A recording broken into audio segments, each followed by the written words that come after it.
Think you can't change your eye shape? Think again. These are the same eyes. One is a rounded shape, the other is an almond shape with a lifted finish. This is the power of makeup. With just a few tweaks to your placement, you can completely transform the shape of your eyes. So let's start with the rounded shape. This is a great way to give your eyes a more open appearance. It makes the most of your actual lid space, so even if you have hooded eyes, you can create a version of this to maximize the space of your eyelid. The palette I'm using, just for reference, is the Major Dimensions palette by Patrick Tar, and I'm using these two matte brown shades to contour the eye socket in a rounded shape. So create a backwards C or a C shape depending on which eye you're working on. I'm then applying a lighter colour to the lid space. This does have a slight reflective shimmer to it, which is great because it bounces the light back, making this area look a lot bigger. I'm then taking a small pencil brush and that same eyeshadow on the inner corner of the eye to really brighten this area, and also under the tear duct, again maximising lightness in this area.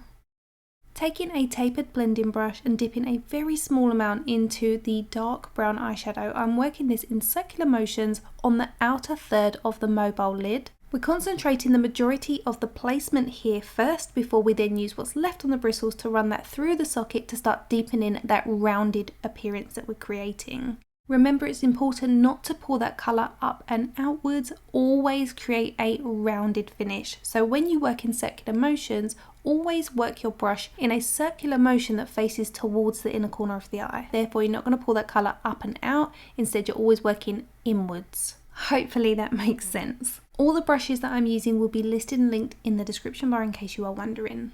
Now, if you have particularly small eyelid space, you don't need to start bringing this colour down towards the lash line on the outer corner. Instead, you can keep this lighter if you like. I'm going to start deepening just the outer third ever so slightly, and then also towards the eyelash line, just because I feel like this gives it a rounded finish. It gives it more curvature.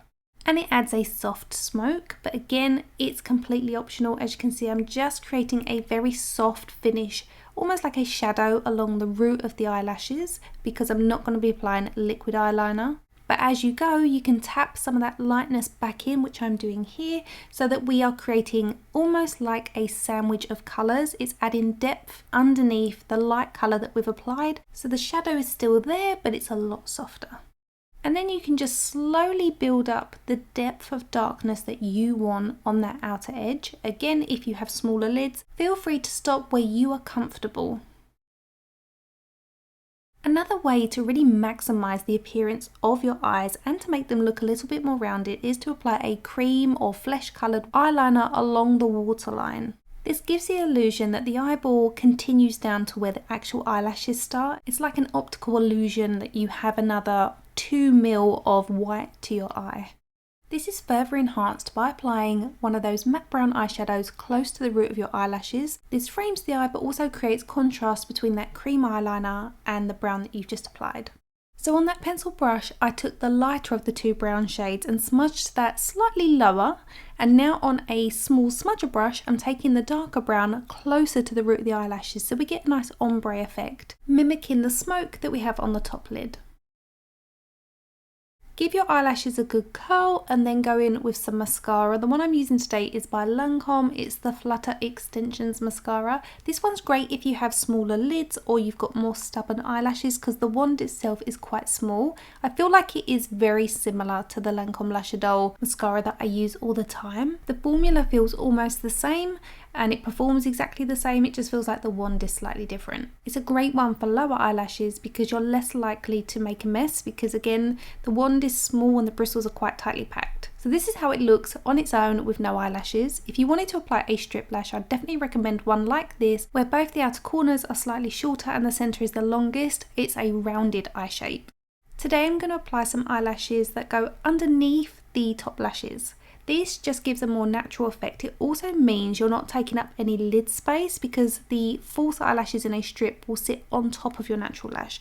Therefore, you're taking up just a little bit more eyelid space.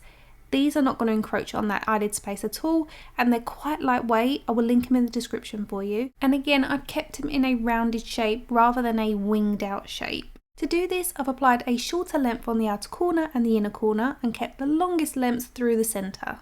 And that is how you achieve a rounded, soft, smoky eye. Remember, you can do this with any colourway that you choose.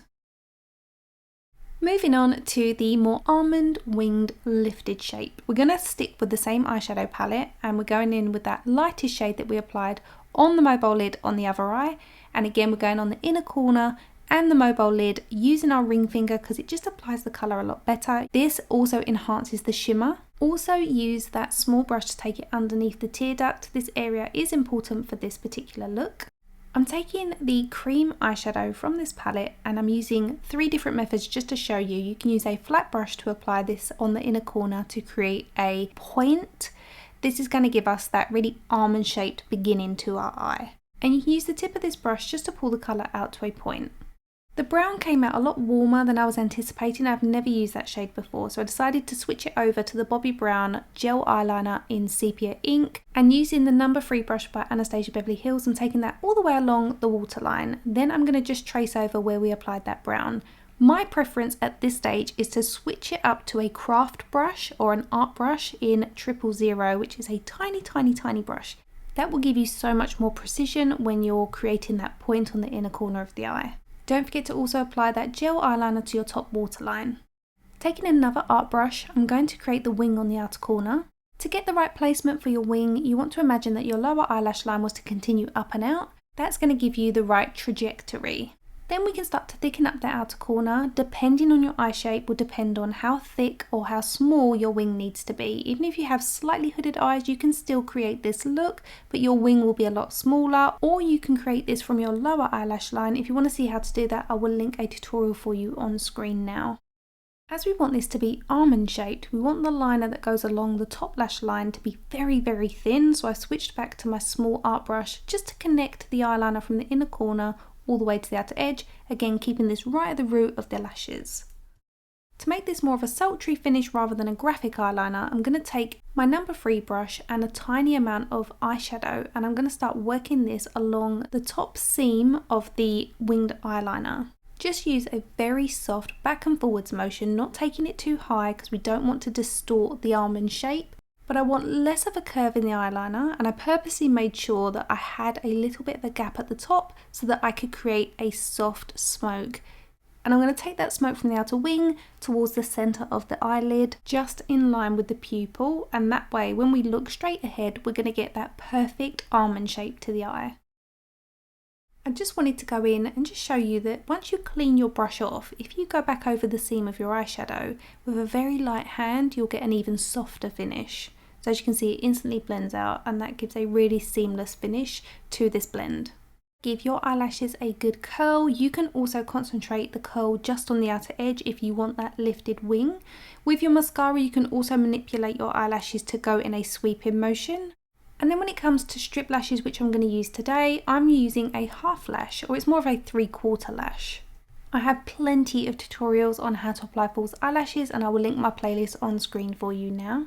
And that's how you can use eyeshadow to completely transform your eye shape. For a softer, more open look, go for the rounded eye, but if you want something more sultry and lifted, the almond shape is your go-to. Let me know in the comments which shape you prefer, rounded or almond, and if you give this a try, please tag me. I'd love to see your versions. If you thought this tutorial was helpful and you want more quick tips, check out my cotton bud eyeliner trick or my 5-minute smoky eye. Hit subscribe so you don't miss any of my future uploads, and give this tutorial a thumbs up if you enjoyed it. Everything I've used will be listed and linked in the description bar. Thank you for watching, and I'll see you in my next video. Bye!